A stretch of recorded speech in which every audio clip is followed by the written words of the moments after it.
I am a Muslim, but मैं प्रेमानंद महाराज जी को सुनता हूँ, डेली सुनता हूँ, उनको फॉलो भी करता हूँ इंस्टाग्राम पे। मुझे मोहब्बत हो गई उनसे, क्यों हुई? नमस्कार, एक बार फिर हम हाजिर हैं आपके बीच में। ये जो वोट चोरी का मुद्दा फिर से उठा हुआ है, इतनी ज्यादा जोरों के साथ राहुल गांधी निकले हुए हैं बिहार की यात्रा पर, वोट अधिकार यात्रा लेकर। तो पिछला वीडियो हमने बनाया था कि लोगों की इस पे राय क्या है, क्या लोगों के मन में इसको लेकर लोग क्या सोच रहे हैं। इसी को लेकर एक बार फिर से हम जनता के बीच में आए हुए हैं और यहाँ पर काफी लोग यहाँ पर मौजूद हैं। तो आइए हम उनसे कुछ जानने की कोशिश करते हैं। भाई साहब, आपका नाम क्या होगा? जी, मेरा नाम एहसान अहमद। एहसान अहमद। ये जो वोट चोरी का मुद्दा राहुल गांधी इन दिनों उठा रहे हैं, इसको इसको लेकर आप क्या सोचते हो? जी, जो पोलिटिशियन से उतना दूर दूर तक नाता ऐसा नहीं, उसके बारे में कुछ नहीं बोल सकते। बाय द वे, ये गलत है, वोट चोरी का लेके जो हो रहा है, जी। मुझे लगा है गलत है। आपको लग रहा है कि जो हो रहा है गलत है? जी, इस पर चुनाव आयोग जो प्रेस कॉन्फ्रेंस में बोला, उससे भी बहुत लोगों के सहमत है। मुझे भी ये उससे सहमत नहीं हूँ, बट आगे देखिए क्या हो रहा है। बट ये तो मुझे इतना इंटरेस्ट नहीं है, बाय द वे, ये मुझे अच्छा नहीं लगा। जैसे मान लीजिए, ठीक है, पॉलिटिक्स में बहुत से लोगों का इंटरेस्ट रहता है, बहुत से लोगों का नहीं भी रहता है, लेकिन राहुल गांधी ने जब प्रेस कॉन्फ्रेंस करके एक एक बात अपनी रखी, तो उसके बाद आपको लगता है कि चुनाव आयोग को उसी तरीके से जवाब देना चाहिए जैसे राहुल ने जो जो सवाल उठाए थे? अब ये तो बेहतर वही लोग बता सकते, हम तो इसमें फिलहाल कुछ नहीं बोल सकते। जो बोलना था मुझे इतना बोल दिया। अच्छा, थैंक यू। चलिए चलिए, तो यहाँ पर और भी लोग मौजूद हैं। चाचा, आप कुछ बोलोगे? अरे सुनो तो। अरे नाम तो बता दो। अच्छा, नाम नाम नाम नाम बता दो। महबूब नाम। तो क्या करते हैं आप? हमाली करते हाँ? हमाली हमाली माली है, फूल पर ये जो। नहीं नहीं, मंडी में हमाली करते। अच्छा, मंडी में माली का काम करते हैं। अच्छा अच्छा। ये जो इन दिनों राहुल गांधी को जानते हैं आप? हाँ, जानते हैं। कैसे नेता लगते हैं आपको? नेता तो अच्छे। नेता अच्छे हैं। उन्होंने एक मुद्दा उठाया है, उनका ये कहना है कि बीजेपी वोट चोरी कर रही है। हम वोट कहीं डालते हैं, वोट कहीं चला जाता है और कई फर्जी वोटर जोड़े जाते हैं। इस पर आपकी क्या राय है? आपको लगता है ये राहुल गांधी जो बात कह रहे हैं उसमें सच्चाई है? गलत है। राहुल गांधी का ये बात गलत है? गलत। क्यों? सही नहीं है, गलत है। अच्छा, मुद्दा उठाया हुआ है वोट चोरी का, इसको लेकर आप क्या सोचते हो? जैसा कि देखा जाए तो वैसे काफी अच्छा मुद्दा उठाया है उसने, और अभी जो है उसको लेके मोदी सरकार काफी डरी हुई है। हाँ, देखा जाए तो मोदी जी की जो है ना, मतलब कहने लायक नहीं बचे हैं अभी वो। जो राहुल गांधी ने जिस चीज का भी ऑब्जेक्शन उठाया, और अगर ऐसे ही करते करते अगर और भी चीजें सामने आती गई तो लग सकता है कि आने वाले टाइम में कि भाजपा का कोई नामो निशान नहीं बचेगा। और हो सकता है कि ये चीजें होके रहेंगी, क्योंकि राहुल गांधी जो है ना, जो एजुकेटेड इंसान है, और जो ऑब्जेक्शन निकाल रहा है ना, देखा जाए तो अभी गूगल के ऊपर भी उस जो लिंक निकली थी जिसके ऊपर उन्होंने डाटा निकाला है, वो भी तक बैन कर दी गई है। सरकार डर रही है, उस चीज का जवाब भी नहीं दे रही है। ये और भी है चीजें। चुनाव आयोग ने जो जवाब दिया उससे आप संतुष्ट हैं कि नहीं? संतुष्ट तो है, पर इतना नहीं है। पर लेकिन आयोग ने जो जवाब दिया, उनने बोला कि जिनके मकान नहीं होते उनका मकान नंबर हम 0 देते हैं, घर नंबर। तो आधार कार्ड में तो ऐसा नहीं होता, आधार कार्ड में तो नंबर मिलते हैं, झुग्गी नंबर मिलता है। तो फिर चुनाव आयोग के पास क्यों नहीं है इतनी अथॉरिटी कि वो आधार कार्ड के हिसाब से नंबर दे मकान? क्योंकि आधार कार्ड पे भी मकान नंबर रहता है ना, उस पे तो 0 नहीं रहता। ये क्यों 0 दे रही है? और इनने हड़बड़ी में पूरा डाटा क्यों डिलीट करा? डाटा डिलीट करा, सुप्रीम कोर्ट ने भी, अगर वो देखा हो, सुप्रीम कोर्ट ने जो बोला है कि इनने डाटा क्यों डिलीट करा। और पहली बात तो ये मुद्दा नहीं है, ये सच्चाई है। जो पूरे 140 करोड़ जो देशवासी, उनके सामने सच्चाई आना चाहिए। क्योंकि वोट चोरी एक बहुत बड़ा मुद्दा है। कि जो सत्ता के लालची लोग होते हैं ना, जिन्हें सत्ता चाहिए, कुर्सी चाहिए, वो लोग इस हद तक गिर जा रहे हैं कि उनके हिसाब से देश का संविधान उनके लिए कुछ भी नहीं है। संविधान का मजाक उड़ाया जा रहा है एक तरीके से, अगर देखा जाए। चोरी, जो वोट चोरी हो रही है, तो मुद्दा तो नहीं है, सच्चाई है जो देश के सामने आना चाहिए, लोगों के सामने। तो आपको लगता है कि देश की ज्यादातर जनता इसके साथ खड़ी होगी, राहुल गांधी के इस मुद्दे के साथ खड़ी होगी? इस बिल्कुल होगी। अंधभक्त को छोड़ के बिल्कुल सब खड़े होंगे। जो अंधभक्त हैं, जिनको कोई मतलब ही नहीं है, उनको ना, जिसको एजुकेशन से मतलब नहीं है, जिसको एम्प्लॉयमेंट से मतलब नहीं है, जिसको सिर्फ धर्म दिखता है और धर्म के ऊपर राजनीति करनी है, उसको कुछ फर्क नहीं पड़ेगा। पर जिसको बाकी में डेवलपमेंट चाहिए देश के अंदर, और जॉब्स चाहिए, जैसे आज हम एजुकेटेड पर्सन हैं, हमारा फ्यूचर अभी भी डिसाइडेड नहीं कि हम क्या करेंगे फ्यूचर में, क्योंकि जॉब्स ही नहीं है इंडिया के अंदर। या तो हमें फॉरेन कंट्री जाना पड़ेगा या गल्फ कंट्रियां जाना पड़ेगा, क्योंकि इंडिया में जॉब अगर मिल भी रही, बेसिकली अगर भोपाल के अंदर अभी बात करूँ तो भोपाल के अंदर एवरेज सैलरी 15 से 20 हजार है। इससे में गुजारा नहीं होता, ये आप भी जानते हो, मैं भी जानता हूँ। तो जिसको एम्प्लॉयमेंट चाहिए, जिसको एजुकेशन चाहिए और जिसको डेवलपमेंट चाहिए, तो वो बाकी में राहुल गांधी के साथ जाएगा। और जिसको अनभक्त हैं, जिनको सिर्फ वो धर्म चाहिए और कुछ नहीं चाहिए, तो वो बाकी जाएगा बीजेपी के साथ, उसमें कोई दो राय नहीं है। मैंने कई बीजेपी के समर्थकों से भी बात की, तो उनका ये कहना है कि क्योंकि कांग्रेस पार्टी लगातार चुनाव हार रही है और जहां जहां चुनाव जीती है वहां पर ये मुद्दा नहीं उठा रही है, जहां पे हारी है वहीं का बात ये उठा रहे हैं। इन्होंने महाराष्ट्र का इलेक्शन हुआ, उसी के साथ झारखंड का भी इलेक्शन हुआ, झारखंड में ये मुद्दा नहीं उठाया, लेकिन महाराष्ट्र में ये मुद्दा उठाया कि महाराष्ट्र में वोट चोरी हो गई। आप झारखंड में भी उसका विरोध करते, झारखंड के भी आंकड़े लाते। नहीं, मुद्दा तो वैसे उन्होंने कर्नाटक का भी उठाया, वहां से भी उन्होंने कुछ लिस्ट निकाल के दिए, जबकि कर्नाटक में भी कांग्रेस की सरकार है। तो ऐसा नहीं है कि उन्होंने वहीं का उठाया है, तो हर जगह के पूरा देश का ही मुद्दा है ना। अभी तो एक बोल सकते हैं कि एक पूरे देश में तो छोटा सा वो एक फिगर आउट दिया उन्होंने, एक विधानसभा का हाँ। दिया, कर्नाटक की महादेवपुरा का। एक छोटी सी विधानसभा का दिया, जबकि सरकार वहां पे कांग्रेस की है ना। तो मुद्दा ये है कि अगर उस विधानसभा में इतना चोरी हो सकती 40,000 के है ना, 1 लाख, तो पूरे देश में कितनी वोट चोरी होगी। मुद्दा तो यही है ना। एक नेता है सचिन पायलट, उन्होंने एक बड़ी बात कही और उन्होंने कांग्रेस पार्टी के कार्यकर्ताओं और लोगों के लिए बोला कि जहां हम लोग माइनर वोटों से चुनाव हारे, जैसे मान लीजिए कहीं 20,000 10,000 वोटों से हारे हैं, वहां तो ये वोट चोरी वाली बात समझ में आती है, लेकिन जहां पे हम 2-2 3-3 लाख वोटों से आ रहे हैं, वहां हमें देखना पड़ेगा कि हमारे अंदर भी क्या कमियां हैं। बेसिकली ये नहीं बोल सकते कि आप हर जगह ही वोट चोरी हुई है, मतलब कहीं तो हुई है। अब वो चोरी छोटी हो या बड़ी हो, चोरी चोरी होती है ना। और आप अगर देखा जाए तो एक सुप्रीम कोर्ट ने एक पंचायत थी हरियाणा की, जहाँ पे वो रिकाउंटिंग अभी कराई थी, तो वो फिर से वो उसमें जीत हासिल करी थी उसने। तो कहीं ना कहीं कुछ तो झोल है बेसिकली, उससे समझ में आता है। और सुप्रीम कोर्ट भी इस चीज में अब बहुत तेजी से एक्शन ले रही है, हर चीज में फैसले दे रही है। तो इसको हम ये नहीं बोल सकते कि फालतू का मुद्दा, के कोई मुद्दा नहीं है। मुद्दा है, मुद्दा तो है ही नहीं बेसिकली, ये तो सच्चाई है जो देश के सामने आना चाहिए। आप भी भैया कुछ कह रहे थे। नहीं, जो भैया ने कहा है वो बिल्कुल सही कहा है कि जो है सच्चाई सामने आनी चाहिए, और धीरे धीरे करके सच्चाई आ ही रही है। और इसी को लेके मोदी सरकार जो है घबराई जा रही है और धीरे धीरे घबराती रहेगी, और आने वाले टाइम में हो सकता है कि मोदी सरकार का नामो निशान मिट जाएगा। राहुल गांधी का कहना है कि 25-30 सीटें अगर कम आती तो आज प्रधानमंत्री मोदी प्रधानमंत्री। वो तो अभी भी नहीं है, अभी भी भाजपा ये नहीं है कि भाजपा का कोई वो गारंटी नहीं कि 5 साल पूरे भी कर सकती है। अगर यहाँ से नीतीश बाबू चलेगा, वो नीचे से चंद्रबाबू नायडू चलेगा, तो ये सरकार वैसे भी किसी काम की नहीं है, ये लंगड़ी सरकार है, कभी भी गिर सकती है।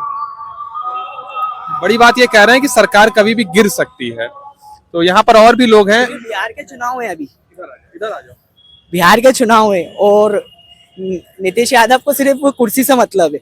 नीतीश कुमार नीतीश कुमार को सिर्फ कुर्सी से मतलब है। और बिहार के चुनाव अभी करीबी है, और कहीं ना कहीं वो तो उनका तो ऐसा ही है, कहीं भी डोल जाते हैं वो। तो कहीं ना कहीं अगर राहुल गांधी ने अच्छा ऑफर दे दिया उनको, तो वो सरकार तो वैसे भी गिरा सकते हैं। सरकार गिराने की दम है कांग्रेस के पास, पूरी है। पूरा सिर्फ कांग्रेस नहीं, पूरा जो गठबंधन है, कांग्रेस, एसपी और दूसरी पार्टियां भी हैं, उनके पास पूरी ताकत है कि वो आराम से ही सरकार गिरा सकते हैं अगर चाहे तो, क्योंकि इतनी मार्जिन से, बहुमत से नहीं है सरकार जो है इस बार। इस बार बीजेपी को अकेले बहुमत नहीं है, बीजेपी गठबंधन के सहारे, एनडीए के सहारे ओवर कॉन्फिडेंस ले डूबा कहीं ना कहीं। जो मुद्दे थे राम मंदिर और हिंदुत्व को लेके, वही मुद्दे इनको ले डूबे, क्योंकि आजकल इंसान एजुकेटेड है, उनको इन सब चीजों से मतलब नहीं है। आप नफरत फैलाते रहते हो, नफरत से मतलब नहीं है, मोहब्बत बांटो, मोहब्बत का देश है, सबको इक्वलिटी दो। आज I am a Muslim, but मैं प्रेमानंद महाराज जी को सुनता हूँ, डेली सुनता हूँ, उनको फॉलो भी करता हूँ इंस्टाग्राम पे। मुझे मोहब्बत हो गई उनसे। क्यों हुई? क्योंकि वो बात ऐसी करते हैं ना इंसानियत की है। अरे मोहब्बत बांटो भाई, नफरत से कुछ नहीं होगा। अगर यही बात अगर मोदी जी करे ना, तो वो मैं बोलता हूँ कि आगे चुनाव की जरूरत नहीं पड़ेगी, अगर यही चीज मोदी जी और बीजेपी में आ जाए। कुछ मैं तो कहता हूँ प्रेमानंद महाराज जी को बीजेपी से सीख लेना चाहिए। मतलब अगर आपका ये कहना है प्रेमानंद महाराज जी जैसे अच्छी बातें करते हैं, अगर वैसी बातें प्रधानमंत्री मोदी करने लगे तो देश में चुनाव की आवश्यकता नहीं पड़ेगी, प्रधानमंत्री पुतिन की तरह ही प्रधानमंत्री बने रहेंगे। हाँ बिल्कुल, क्योंकि मेरे हिसाब से तो अगर देखा जाए तो सच्चे हिंदू है वो, क्योंकि कभी भी उनने दूसरे बाबाओं की तरह हिंदुत्व की बात नहीं करी। वो ये कहते हैं जियो और जीने दो, उनका कहना ये है। आज उनके जितने भी आते हैं, क्योंकि मैं पर्सनली फॉलो करता हूँ उनको, और उनको पर्सनल लाइफ में भी फॉलो कर रहा हूँ, सिर्फ सोशल मीडिया पे फॉलो नहीं कर रहा हूँ, पर्सनल लाइफ में भी फॉलो कर रहा हूँ कि हर एक एक चीज सुनता हूँ। आप उनकी जो भी उनके प्रवचन है और जो भी उनके हैं चीजें यूट्यूब पे और इंस्टाग्राम पे आती है रील्स वगैरह, उसमें देखो आप वो कितनी बेसिक बातें करते हैं जिंदगी की और कितनी बात करते हैं। एक टाइम एक मुस्लिम गया था तो उन्होंने ही बोला था कि आप भोजन पाते समय या कपड़ा पहनते समय हिंदू मुसलमान करते हैं क्या? तो वोट लेते समय ये लोग बीजेपी वाले हिंदू मुसलमान क्यों करते हैं?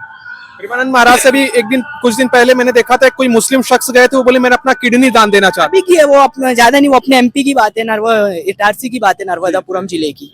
तो वो मोहब्बत है, मुसलमानों को उनसे मोहब्बत हो रही है तो कुछ ना बात तो होगी ना। ये हूं। तो आप एक मुस्लिम व्यक्ति होकर भी प्रेमानंद महाराज से, ये मैं पहली बार देख रहा हूँ किसी से। मुझे मोहब्बत है उनसे, हकीकत है, और मुझे वाकई में उनको फॉलो करता हूँ पर्सनल। मेरी पर्सनल लाइफ में भी बहुत सी चीजें ऐसी हैं कि जो उनकी चीजें सुन के मैं सॉर्ट आउट करी है मैंने। वो बाकी में मैं इस समय में बोलूंगा, इस समय के टाइम जो आप देख रहे हो जैसे देश में कितनी नफरत, और नेताएं लोग तो दिन भर नफरत फैलाने का काम करते हैं। इस टाइम में ऐसा इंसान का आना और ऐसे इंसान का सुनना बहुत जरूरी है लोगों के लिए, क्योंकि वो मेंटेलिटी चेंज कर रहे हैं लोगों की।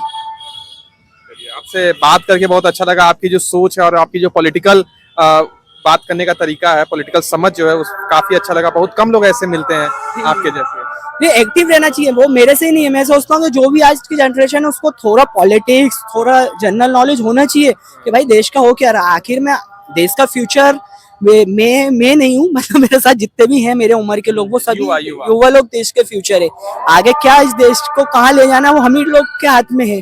अगर हम ही लोग ये हिंदू मुसलमान करने लगेंगे तो हमारा देश और पीछे ही जाएगा, आगे नहीं बढ़ेगा इस चीज मैं से। आजकल देख रहा हूँ खासतौर पर जो युवा वर्ग है, जो नए बच्चे हैं, जो नए ग्रेजुएशन, पोस्ट ग्रेजुएशन या जो नौकरी की तलाश में है, थोड़े परेशान है, उन लोगों के धीरे धीरे वो लोग विपक्ष के नेताओं को ज्यादा फॉलो कर रहे हैं, ज्यादा तवज्जो दे रहे हैं। करेंगे ना, एक माइंडसेट था उनका कि बीजेपी सरकार आएगी हमें एम्प्लॉयमेंट मिलेगा। बीजेपी सरकार जब आई थी तो बोली थी अच्छे दिन आएंगे। अच्छे दिन आएंगे, तो वो अच्छे दिन तो मुझे नहीं लगता कि हैं। अच्छे दिन तो नहीं है। लाइक जैसे ऑपरेशन सिंदूर भी हुआ था अभी, हाँ, तो उस समय भी राहुल गांधी ने भी सपोर्ट करा था कि उनने जो ऑपरेशन सिंदूर करा। बट कहीं ना कहीं बीजेपी ने ट्रम्प के दबाव से और दूसरे चीजें दबाव से वो उसको पीछे बैकफुट में कर लिया। क्यों डरे आप ऑपरेशन पूरा करो ना। क्यों? हमें हमारे दुनिया को दिखाना चाहिए कि हमारा देश कितना ताकतवर है। भाई तुम एक मारोगे तो हम 10 मारने का हिम्मत रखते हैं हम देश को। तुम वही कहना है कि आप युवाओं में वो भरोसा पैदा करो कि नहीं हम हैं, आप टेंशन मत लो, हम देंगे एम्प्लॉयमेंट। बात इधर एम्प्लॉयमेंट की है ना यार, क्योंकि वोट्स दे देने से और भाषण सुन लेने से ये सिर्फ स्टेज पे बातें अच्छी लगती है। हकीकत में भी इस भाषण का असर होना चाहिए। अब नेता लोग घोषणा तो कर देते हैं पर वो घोषणा का कोई असर नहीं। अब एमपी के अंदर अभी इन्वेस्ट हुआ था, मीट हुआ था, तो हुआ तो पर उसका कुछ भी असर नहीं। उसका असर नॉर्मल है। अब इतना पैसा खर्चा करा, यहाँ आपने वीआईपी में देखा होगा, नया फुटपाथ बनाया गया, पूरे में लाइटें लगाई गई। तो ये सब दिखा के लोगों को बाहर से बुला के उनको सिर्फ दिखाने के लिए था कि वाकई में कुछ एमपी में इन्वेस्टमेंट होने के तौर पे है। तो अभी तक कुछ इन्वेस्टमेंट हुआ नहीं है जिससे लोगों को रोजगार मिले या लोगों की जिंदगियां बदले। क्योंकि आप अगर एक सर्वे भी निकालें, हम जैसे किसी चीज पर सर्च भी कर लें, तो अभी आप देखोगे देश में बहुत अनएम्प्लॉयमेंट है। अच्छा, आखिरी सवाल मैं आपसे पूछूंगा। आप काफी पॉलिटिकल समझ अच्छी लग रही है आपको।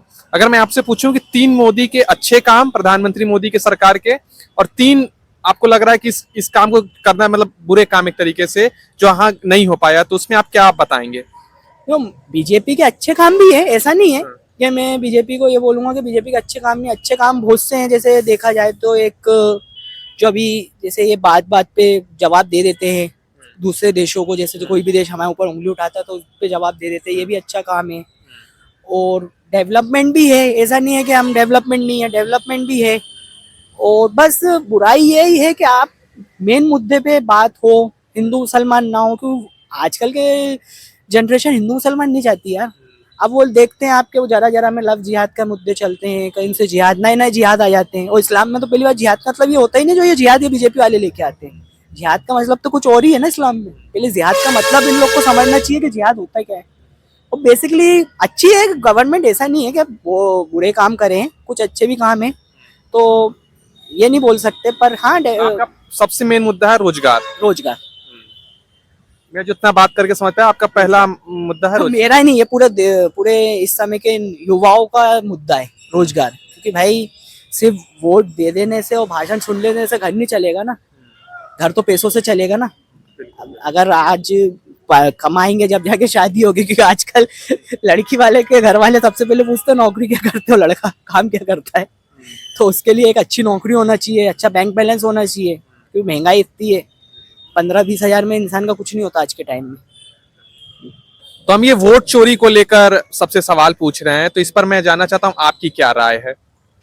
वोट चोरी तो ये इसको छोटी मोटी चोरी तो कहेंगे नहीं, क्योंकि बहुत बड़ी चोरी है ये देश की जनता के साथ। ये बहुत बड़ा विश्वासघात है, क्योंकि देश में जो चुनाव आयोग है, जो चुनाव कंडक्ट करवाता है, उसमें कितना खर्चा होता है, सारी चीजें हैं, लोगों के विश्वास हैं, लोग विकास चाहते हैं, गरीबी, एजुकेशन, मेडिकल लाइन, सारी चीजें हैं। अब ये जब वोट चोरी होगा तो जाहिर सी बात है कि जहाँ चोरी हो गई है तो फिर उसका मिसयूज होगा। वो चीजें नहीं होंगी जो दुनिया वो देश चाहता है, जनता चाहती है, आवाम चाहती है। जहाँ वोट डाला वहां वोट नहीं गया तो गड़बड़ गड़बड़ है ना, क्योंकि जब नियत में खोट है तुम्हारी। और ऐसे कई मुद्दे हैं, ऐसे कई मुद्दे हैं। तो मैं तो ये कहूंगा कि ये चीजें अब वो जो राहुल गांधी की अक्सर मजाक उड़ा दिया था, कुछ कुछ कहा जाता था, अब बात समझ में आ रही है ना कि असलियत क्या है, उनका क्या कहना है। राहुल गांधी ने जो इस आपने देखा, हमेशा उन्होंने जो बात करी राहुल गांधी ने, वो हक की बात करी और सच की बात करी, क्योंकि उन्हें पता है ना उनके बाप दादाओं ने, उनके खून ने इस देश के लिए अपना बलिदान दिया है। अब वो लोग भले ही कुछ भी कहते रहे, लेकिन असलियत तो दुनिया जानती है, हिस्ट्री जानती है कि 70 साल में क्या हुआ। वो 70 साल में तो कुछ नहीं हुआ। हाँ, तो अब कैसे कह दो कुछ नहीं हुआ? हम कहते हैं, हम ऐसा नहीं कहते। अब हम भी आ रहे थे, हम कह रहे थे भोपाल के रोड अच्छे हो गए, आसपास जाओ जहाँ भी जाते हैं बाय रोड अच्छे रोड है। ऐसा नहीं, हम बीजेपी के कई नेता पसंद करते हैं। हमारे पूर्व मुख्यमंत्री शिवराज सिंह चौहान बेहद पसंद करा हमने उन्हें। आज उनके नाम पे चुनाव जीते और चेहरा ही गायब कर दिया। तो ये सारी चीजें, अब नितिन गडकरी जी बहुत सम्मान करते हैं हम उनका, पसंद करते हैं, क्योंकि काम वैसा करा है ना उन्होंने, तो तारीफ करेंगे। पर बात ये है, अब वो ले दे के मस्जिद, कोई भी मुद्दा उठता है उस पे वो ले दे करके मस्जिद, मंदिर, सारी ये बातें हैं। देश में रोजगार नहीं है। अब रोजगार, अब वो बोलते हैं कि रोजगार तो है, कहाँ है भैया? दिखाओ ना। भोपाल के अंदर हम भी तो हैं भैया। कम से कम आदमी, आज का बच्चा कम से कम इतना तो पढ़ ही लिया है। अब वो गया समय, कम से कम बच्चा ग्रेजुएट तो है, तो कम से कम इतना है क्या उसको उतना मिल जाए कि वो अपना घर परिवार चला ले। शादीशुदा है तो ये भी बच्चे देख ले, माँ बाप है तो माँ बाप को देख ले। ये सारी बातें, बाकी और कुछ नहीं है। हम तो यही चाहेंगे कि क्योंकि देश की छवि है। अब कहते हैं वो देश का नाम क्या नाम है? ये सारी बातें हैं और कुछ नहीं। क्या आपको लग रहा है कि ये जो वोट चोरी का मुद्दा उठा हुआ है और इसी को लेकर राहुल गांधी अब बिहार की यात्रा पर निकले हुए हैं, तो ये क्या लग रहा है इसका बिहार में असर दिखाई दे सकता है? हाँ, वो तो दिखेगा ना, क्योंकि मैंने कहा ना कि बात सच्चाई की है। अब ऐसा तो है नहीं कि हवा में बात है, बात सच्ची है ना, विद इन प्रूफ है। तो वो प्रूफ के साथ जब निकले हैं तो वो लोगों को जागरूक कर रहे हैं। अब कुछ ऐसे भी हैं जो अनएजुकेटेड है, तो उन्हें बताया जाएगा कि भैया जो तुम वोट डालते थे, जो सुबह से लाइनों में लगे हो, अपना हक, मतदान कितना महत्व रखता है, तो उसकी इम्पोर्टेंस वो जानेंगे। और तुम 5 साल जो बैठते हो, तो सारी चीजें चाहते हो, वो नहीं मिलती है, तो वो उनको बताया जाएगा कि इस चीज का मिसयूज कितना बड़ा मिसयूज है। इसको छोटी मोटी बात नहीं है, ये है बात। अभी जीतू पटवारी ने दावा किया कि हमारी भी यहाँ पे सरकार बन जाती, लेकिन वोट चोरी की वजह से हम हार गए। हाँ, तो कहीं ना कहीं जाहिर बात है ना भाई, 2018 के इलेक्शन में जीती। हाँ, नहीं, मैं पिछली बात कर रहा हूँ। कांग्रेस की सरकार आई थी, कांग्रेस की जो सरकार आई है, इन्होंने वही झोल मोल करके विधायक खरीदे। वो क्या है? वो चोरी इतनी है तो क्या है? सिंधिया जी वाला। हाँ, अच्छी खासी सरकार थी। फिर उसके बाद अब वो सारा मामला ये सब पेश आया, वो कहीं ना कहीं फिर जब ये जो वोट चोरी के और भी कई मुद्दे, तो जरूरी है वो तो भोपाल में भी, वो एमपी में भी हुआ होगा कहीं ना कहीं। वो तो जब इसकी जांच पड़ताल होगी तो वो बाकायदा निकल के आएगा। मतलब जनता के मन में शंका है। हाँ, है ना। और हमें तो ऐसा नहीं, हम तो बस डेवलपमेंट चाहते हैं, विकास चाहते हैं, देश का नाम रोशन हो, बस ये चाहते हैं। मेडिकल और भी जगह मेडिकल लाइन हो, एजुकेशन की लाइन हो, इन सारी चीज़ों में हर एक व्यक्ति को उस चीज़ का लाभ मिले, ये है। अब वो आयुष्मान कार्ड है, हाँ भैया ठीक है, कार्ड है। अब वो आदमी एडमिट हो रही है उस हॉस्पिटल के अंदर, उसे खबर ही नहीं है। अब वो 2 दिन की बात है, महीनों रख लिया, 10 15 दिन रख लिया। ये सब क्या है? तो मतलब आप पैसे के चक्कर में सारी बात बात तो सिर्फ नोट की है ना, वोट की तो नहीं है, वो नोट की है। वो वोट जो है सिर्फ नोट के लिए। मतलब इस मुद्दे को लेकर काफी जनता के बीच में संशय का माहौल है कि हो सकता है हर राज्य के लोग ये सोच रहे हैं कि हमारे राज्य की भी सरकार हो सकता है वोट चोरी की वजह से चली गई। हाँ, वो लोगों में वो चीजें अब आ गई है ना सामने। अब वो कहीं ना कहीं उन्हें लग रहा है कि हाँ भैया हम भी शिकार हो गए इस चीज के, क्योंकि वो ऐसा तो नहीं कि कोई छोटी मोटे उस फिगर पे हुआ है काम, बहुत बड़े उस लेवल पे भाई ये है। पर हम तो राहुल गांधी जी यूथ हैं, बड़े एजुकेटेड हैं, और वो तो उनके खून में है सारी वफादारी देश के प्रति। अब वो करेंगे। चुनाव आयोग ने राहुल गांधी से जब हलफनामा मांगा तो राहुल गांधी कह रहे हैं कि अनुराग ठाकुर ने भी मुद्दे रखे थे, अनुराग ठाकुर ने भी आंकड़े ला के रखे, लेकिन अनुराग ठाकुर से नहीं मांगा जा रहा हलफनामा, मेरे से मांगा जा रहा है। किसका बयान है? ये राहुल गांधी का है। हाँ। जब उनसे बोला गया ना कि वोट चोरी का जब उन्होंने खुलासा किया था तो उनसे अनुराग ठाकुर से क्यों मांगा जाएगा? क्यों मांगा जाएगा? मैं अब इस बात को पूरा नहीं बोलूंगा, जनता समझदार है कि अनुराग ठाकुर से क्यों मांगा जाएगा। मांगा तो राहुल गांधी से ही जाएगा ना, लाए तो वो है ना, हाईलाइट तो उनने करा है ना। अनुराग ठाकुर से नहीं मांगा जाएगा, मांगा राहुल गांधी से ही जाएगा, और जवाब मिलेगा। राहुल गांधी बहुत प्यारा जवाब देंगे इसका आने वाले टाइम में। राहुल गांधी ने कहा है कि अभी और ही मैं खुलासे करूंगा। करेंगे, क्योंकि उनकी बहुत सी कहीं ना कहीं बातें सच हुई हैं। क्योंकि कोरोना के टाइम पे भी जनता ने भले ही उनको मुखारा हो, क्योंकि उस समय भी ये लोग एमपी में सरकार गिराने में लगे हुए थे 2018 मतलब 21 के टाइम, 20 के टाइम जब कोरोना पीक पे था और इंडिया में आने ही वाला था, तो मोदी जी थाली बजवा रहे थे। उस समय राहुल गांधी ने बोल दिया था कि आप भैया ध्यान दे दो, कोरोना आ रहा है। फन नहीं दिया, मजाक उड़ाया गया। क्या हुआ था? 2 साल लॉकडाउन झेला ना लोगों ने, 2 साल लॉकडाउन झेला उस बात को इग्नोर करने। तो अगर ये बात भी इग्नोर होगी, कहीं ना कहीं सच्चाई तो है। वो इतना बड़ा आदमी है और इतना बड़ा उसका पॉलिटिकल करियर है, तो कहीं ना कहीं वो ऐसे बेफिजूल के तो मुद्दे नहीं उठाएगा। कहीं ना कोई बात होगी, मिला होगा उसको, जब जाके वो मुद्दा उठाएगा। और कहीं ना कहीं अब युवाओं की पसंद में आ रहे हैं राहुल गांधी, पसंद बन रहा है। अभी ऑपरेशन सिंदूर हुआ, देश की वो नौजवान बहन जिनको मेरा बहुत बहुत सलाम है कि वो हिम्मत, वो जज्बा, अब मैं तो धर्म की बात नहीं, बात सिर्फ वो है कि वो देश के प्रति प्रेम, उन्होंने वो सिंदूर में कितना बड़ा रोल था उनका, सारा तो उन्हीं का मामला था। और भी बहनें थी, सोफिया कुरैशी, अब उनका वो तो हमारे यहाँ वो मंत्री जी एमपी के मजाक उड़ा रहे हैं, विजय शाह, देखा होगा बड़ी सुर्खियों में थे। ये सब मामले हैं, तो ये पता चलता है ना कि देश के प्रति क्या है इनका प्रेम भाव। विपक्ष लोग उनके इस्तीफे की मांग करते, लेकिन इस्तीफा हुआ नहीं। अभी विधानसभा में कितना कुछ ऑब्जेक्शन उठाया, सारी बातें हुई, लेकिन उसके बाद वो सुनने को तैयार नहीं है। तो ये सब क्या है? और एक अभी बिल पास कर रही थी बीजेपी कि अगर कोई 30 दिन तक जेल में रहा तो उसकी कुर्सी भी जाएगी। तो बीजेपी ये बिल तो पास कर रही है, इसमें बीजेपी के बहुत सारे लोग चले जाएंगे अगर बीजेपी का ये बिल पास हो गया तो। कैसे बीजेपी के लोग कैसे चले जाएंगे? बहुत से हैं जिनके ऊपर रेप के, किडनैपिंग के ऐसे केस लगे हुए हैं और ये लोग जेल रहकर आ चुके हैं। तो ऐसे अगर पुराने रिकॉर्ड से जाएंगे तो बहुत से बीजेपी के नेता भी जाएंगे। पुराने का मामला नहीं है, ये मामला है कि अगर कोई मंत्री पद पे है या कोई मुख्यमंत्री या प्रधानमंत्री पद पर है और वो 30 दिन से ज्यादा जेल में रहता तो 31वें दिन अपने आप उसकी पद उसका चला जाएगा। हाँ, तो वही बात है ना, ये या तो ये है अगर ये पुराने रिकॉर्ड पे अगर वर्कआउट करेंगे तो इनके भी नेता जाएंगे, इनके भी सबके लिए लागू है, वो तो सबको लिए।